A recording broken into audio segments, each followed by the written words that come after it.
Assalamualaikum warahmatullahi wabarakatuh. Saya Sri Nirmala Nindya Atmaka dengan NIM 2005006 34041 dari Universitas Negeri Surabaya, Prodi S1 Pendidikan Tata Rias, kelas 2020B. Di sini saya ingin menjelaskan mengenai pengetahuan tentang konsumen sebagai pemakai barang dan jasa. Yang pertama, pengertian perilaku konsumen. Perilaku konsumen ini merupakan tindakan-tindakan yang terlibat secara langsung dalam memperoleh, mengkonsumsi, dan membuang suatu produk atau jasa, termasuk proses keputusan yang mendahului dan mengikuti tindakan-tindakan tersebut. Biasanya, perilaku konsumen menitik beratkan pada aktivitas yang berhubungan dengan konsumsi dari individu.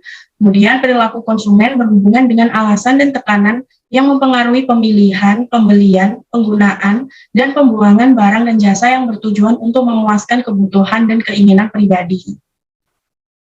Selanjutnya, tipe-tipe konsumen. Yang pertama ada tipe budget allocation atau pengalokasian budget. Nah, tipe ini pilihan konsumen terhadap suatu barang itu dipengaruhi oleh cara bagaimana membelanjakan atau menyimpan dana yang tersedia, kapan waktu yang tepat untuk membelanjakan uang, dan apakah perlu melakukan pinjaman untuk melakukan pembelian. Selanjutnya, produk purchase or not, atau membeli produk atau tidak. Nah, pilihan yang dibuat oleh konsumen berkenaan dengan tiap kategori produk atau jasa itu sendiri. Yang ketiga, ada store patronage, atau pemilihan tempat untuk mendapatkan produk. Merupakan pilihan konsumen berdasarkan tempat atau di mana konsumen akan melaksanakan pembelian produk atau jasa tersebut. Dan yang keempat ada brand and style decision atau keputusan atas merek dan gaya.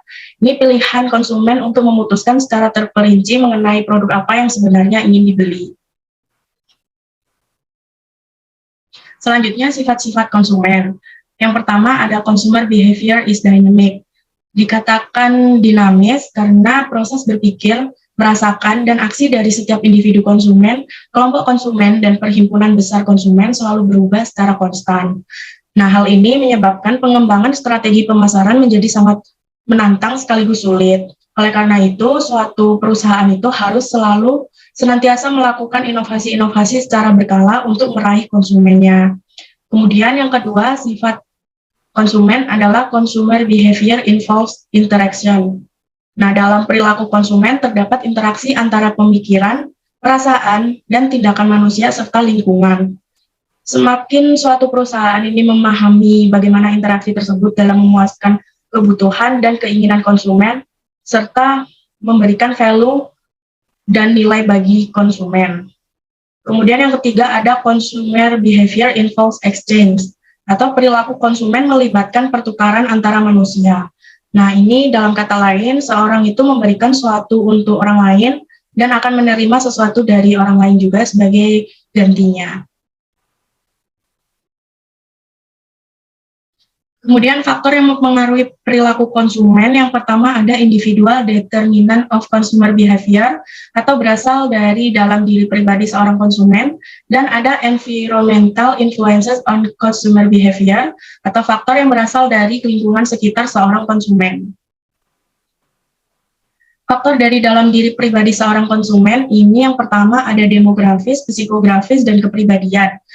Nah, demografis ini menjelaskan tentang siapa yang membeli suatu produk, sedangkan psikografis ini menekankan pada penjelasan mengapa produk tersebut dibeli. Kemudian yang kepribadian ini adalah tampilan psikologi individu yang unik di mana mempengaruhi secara konsisten bagaimana seseorang merespon lingkungannya.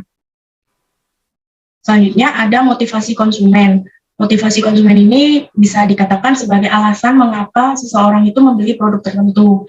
Nah, motivasi ini mewakili dorongan untuk memuaskan kebutuhan baik yang bersifat fisiologis maupun psikologis melalui pembelian dan penggunaan suatu produk. Yang ketiga ada pengetahuan konsumen, ini diartikan sebagai himpunan dari jumlah total atas informasi yang di memori yang relevan dengan pembelian produk dengan penggunaan produk. Contohnya itu misalnya seorang konsumen ini memiliki pengetahuan mengenai kandungan dari sebuah produk yang akan dibeli ini apakah sesuai dengan manfaat yang ingin didapat, seperti itu. Selanjutnya, intensi, sikap, kepercayaan, dan perasaan konsumen. Intensi ini adalah pendapat subjektif mengenai bagaimana seorang bersikap di masa depan. Nah, intensi ini ada berbagai macam. Yang pertama, intensi ini ada intensi pembelian atau pendapat mengenai apa yang akan dibeli. Kemudian intensi pembelian kembali, apakah barang yang sudah dibeli itu akan dibeli kembali. Kemudian intensi pembelanjaan itu di mana konsumen akan merencanakan sebuah produk yang akan dibeli. Kemudian intensi pengeluaran adalah berapa banyak uang yang akan digunakan. Dan intensi pencarian adalah keinginan seseorang untuk melakukan pencarian, dan intensi komunikasi adalah keinginan seseorang untuk terkait dalam aktivitas konsumsi. Selanjutnya ada sikap. Sikap ini mewakili apa yang disukai maupun tidak disukai oleh seseorang. Nah, sikap seseorang konsumen ini mendorong konsumen untuk melakukan pemilihan terhadap beberapa produk.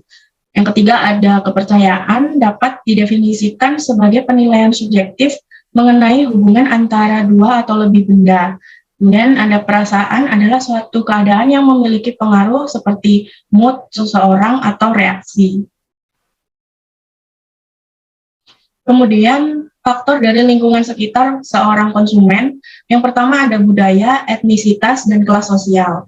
Perilaku konsumen ini adalah suatu fungsi dari perasaan etnisitas sebagaimana dengan identitas budaya, keadaan sosial, dan tipe produk. Nah, budaya ini adalah kumpulan nilai, ide, artefak, dan simbol-simbol lain yang membantu seseorang untuk berkomunikasi, mengartikan, dan mengevaluasi sebagai bagian dari suatu lingkungan. Selanjutnya, etnisitas adalah suatu elemen penting dalam menentukan suatu budaya dan memprediksi keinginan dan perilaku konsumen. Kemudian ada kelas sosial, ini dapat didefinisikan sebagai divisi yang bersifat relatif permanen dan homogenus dalam suatu kumpulan sosial di mana individual atau keluarga saling bertukar nilai, gaya hidup, ketertarikan, kekayaan, status, pendidikan, posisi ekonomi, dan perilaku yang sama. Yang kedua ada keluarga dan pengaruh rumah tangga.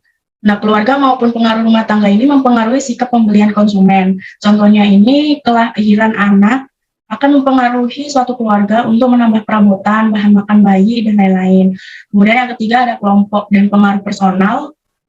Ini reference group adalah seorang atau kelompok orang yang mempengaruhi perilaku individu secara signifikan.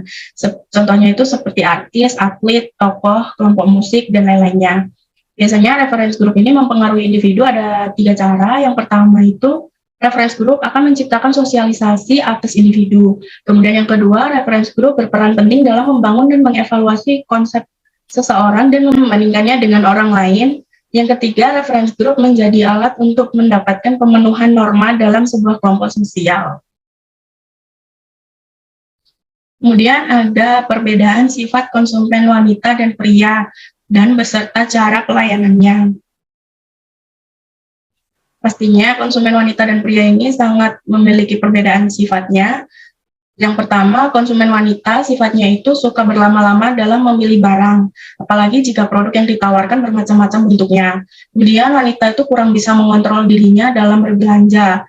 Jadi biasanya wanita itu tidak sesuai dengan niat awal belanja. Jika ingin hanya membeli buku, pasti kalau di sana ada barang lucu yang lainnya juga akan ikut kebeli. Selanjutnya, sifatnya itu sangat detail dalam segala hal dan cerewet. Sangat hobi dan suka menawar harga, kemudian suka meminta pendapat namun tidak suka dibujuk, sangat sulit dirayu atau dibujuk untuk memilih sesuai dengan pendapat Anda. Kemudian memilih barang sering sekali bukan berdasarkan manfaat barang, tetapi pada bentuk, motif, warna, fashion, dan lain sebagainya.